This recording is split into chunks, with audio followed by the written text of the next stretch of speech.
Onde foi que eu errei? Sarashiva, capítulo 7, erro número 4. Repressão. Criar os filhos sem liberdade de expressão.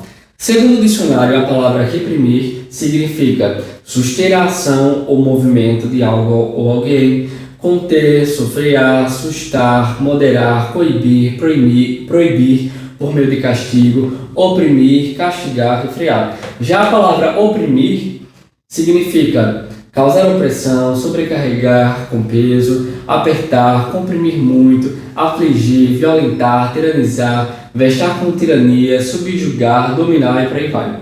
A repressão é uma forma de opressão e de tirania. Ela é uma característica da ditadura, porque na ditadura não há espaço para o diálogo nem para a liberdade individual.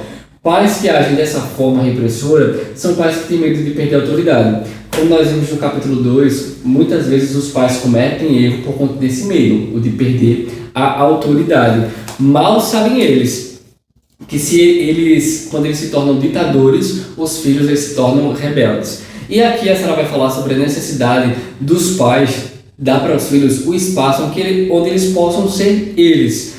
Logicamente, ela também traz aqui a diferença entre liberdade e libertinagem. Liberdade, você tem um espaço além do que você pode e o que você não pode fazer, mas você tem o seu livre-arbítrio ali diante daquele espaço que foi dado para você, debaixo dos conceitos cristãos, da autoridade dos pais, da fé, da moral, da ética.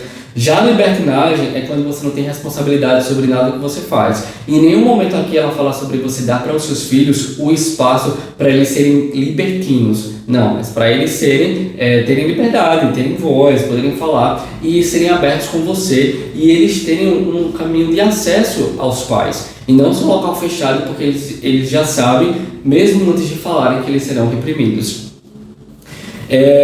A repressão surte o efeito contrário da autoridade. Em vez de obtermos a obediência, a repressão instiga a desobediência.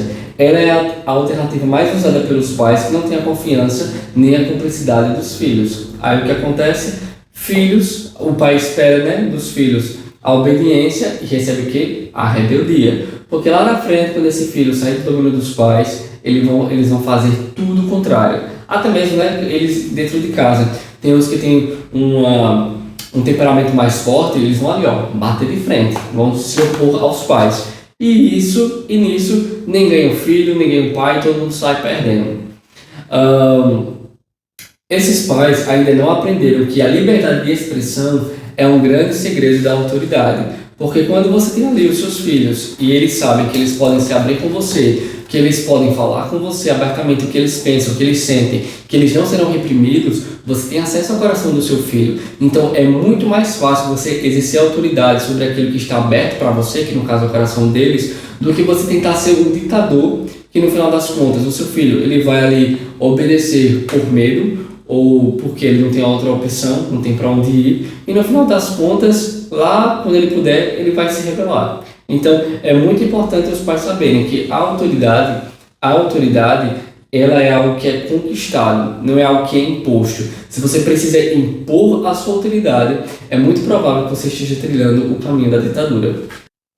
A liberdade de expressão traz libertação nos relacionamentos, porque aí vem a segurança que os filhos sentem ao se abrir com os pais, e todo mundo sai ganhando aí. Temos de ensinar a ter a entonação certa de voz que deve e que não deve ser usada nos diálogos e discussões. Lembrando que nós, enquanto pais, somos o exemplo deles, ou seja, não adianta dialogarmos aos gritos, ficar berrando e querer que os nossos filhos falem baixo. Em nenhum momento aqui a Sara fala sobre o filho ter que gritar igual o pai, mas fala sobre o pai ele ter o entendimento que como é que você quer cobrar uma coisa do seu filho se você não age? Você fala aos berros, mas quer que seu filho fale baixo, manso, mansinho. É complicado. É necessário que os pais eles tenham um entendimento que eles, como autoridade na casa, eles têm que definir o tom que vai ser usado dentro do lar. Até mesmo o tom de voz. Entendeu? E às vezes o que nós vemos de pais que são repressores é que eles começam a esbravejar com os filhos, gritar, esculhambar, e o filho não pode usar nem o mesmo tom ou nem repetir o que o próprio pai falou, porque é punido. E nisso daí, Pronto, aí nisso daí o Satanás fala, pronto, nessa família aqui eu não preciso nem trabalhar porque o pai e a mãe já estão trabalhando para mim, eu já estou com os meus empregados aqui trabalhando. Porque as crianças, né, os filhos, sejam eles adolescentes, jovens ou adultos, eles começam a pensar, os meus pais são injustos, os meus pais não se importam comigo, os meus pais não se importam com o que eu estou sentindo. E às vezes, tipo, em casos que os pais são narcisistas e é realmente complicado, quando você tiver a oportunidade de morar bem longe, more, porque os pais narcisistas, eles só se sentem felizes quando você está para baixo, porque eles sempre precisam estar por cima. E o narcisista, de forma geral, ele só tem, isso os narcisistas perversos, né? E o narcisista, de forma geral, ele só tem duas posições. Ele só tem dois papéis na vida. Ou eles são os poderosos, os tapadões, os que realizam, porque se não fosse eles, nada teria acontecido, porque se não fosse eu, você não teria chegado onde chegou, porque fui eu que trabalhei para dar educação a você. Ou ele fica na posição de vitimista, porque ninguém me ama, ninguém me quer, os meus filhos não dão atenção a mim, eu sou um rejeitado, desprezado, ninguém se lembra. Mas já está vendo, não, mas é bom mesmo que eu morra mesmo que eu vá embora, porque aí vocês vão saber o que é bom para tosse. E o narcisista, independente seja pai ou não, ele nunca entra nessa posição da responsabilidade, da autorresponsabilidade, pensando, poxa, o que foi que eu fiz? O que foi que eu... onde foi que eu errei? O que é que eu preciso mudar? O que é que eu preciso melhorar? Não tem, poxa. Aí fica complicado. Mas quando são pais normais, às vezes os pais em um momento de tensão no trabalho e alguma outra coisa, podem se exaltar e vai se exaltar, porque enquanto pais, enquanto filhos, enquanto ser humano, nós cometemos erros. Mas se esse é o modus operandi na sua casa, onde você se exalta, levanta a sua voz e todo mundo tem que ficar calado, aí realmente tem algo complicado aí. Quais são as vantagens de criar os filhos sem liberdade de expressão? Apenas balançando a cabeça e dizendo sim, sim, sim. Há alguma vantagem nisso? A resposta é não. Não há vantagens. O máximo que os pais vão conseguir é, temporariamente, calar a boca dos filhos e se iludir quanto à sua própria imagem formada na cabeça deles. Já as desvantagens são muitas.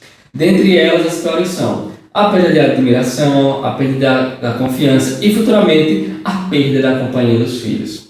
Aí, às vezes, você vê um velhinho, uma velhinha, poxa, que meus filhos nem me visitam, meus filhos não estão nem aí pra mim.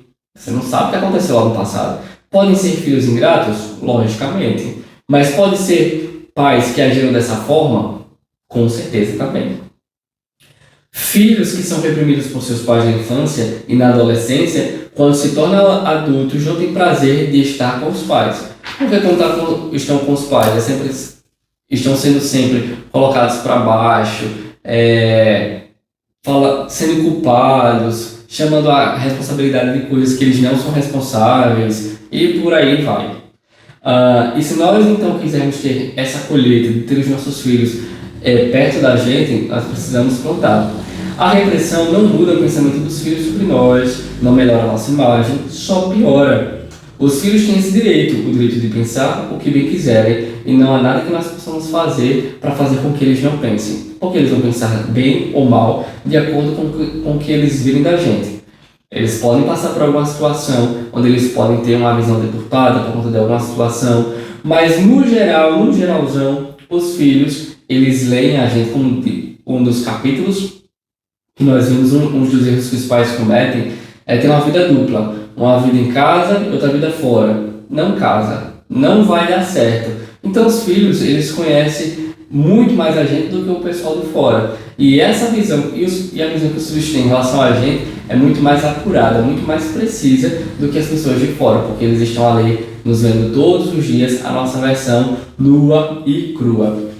Alguns pais morreriam se soubessem o que seus filhos pensam deles. Alguns espancariam seus filhos por causa das conclusões que eles tiraram, por causa dos conceitos que seus filhos têm deles.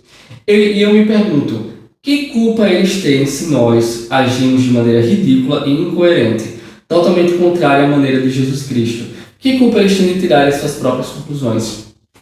Se tudo na vida é ação e reação, lei de causa e efeito, ou na linguagem bíblica, lei da semeadura, então nós, em algum momento, plantamos aquela semente dentro deles, aquele conceito dentro da cabeça deles. Fomos nós, não foi simplesmente o diabo só ficou esperando a oportunidade para agir. Às vezes achamos que estamos com a bola toda, nem imaginamos como passamos por ridículos. E às vezes não, porque meu filho, ó, na minha casa todo mundo me obedece, todo mundo está debaixo aqui, ó, da minha autoridade, da minha supervisão. Aí o que acontece? Mal sabe esses pais, que quando chegar lá na frente, os filhos vão andar numa rota totalmente que eles ensinaram, totalmente, vai passar vergonha na frente do povo, porque normalmente pais que são ditadores são pais que se preocupam com a reputação. Não, porque o que, é que o povo vai pensar, o que, é que o povo vai falar. Aí criam os filhos tudo regrado para ter aquela família perfeita de margarina. Aí os filhos crescem, dá uma louca, porque estão presos quando solta desempesta. Aí dá uma louca na cabeça dos filhos, fazem completamente errado, completamente diferente. E aí, José? Aí passa vergonha. Aí passa vergonha. É complicado. Os pais precisam entender que nós só obedecemos e nos submetemos com prazer e alegria em quem confiamos. Se a gente olha, vê que não é de confiança ali, a gente quer pegar o beco. Sem sucesso. Se sabemos que é uma pessoa de confiança, então acreditamos no que ela diz e por conseguinte lhe obedecemos. Se nós aprendermos isso, teremos no coração a confiança e a fidelidade dos nossos filhos. E é isso aí, pessoal. Valeu, partiu. Só sucesso.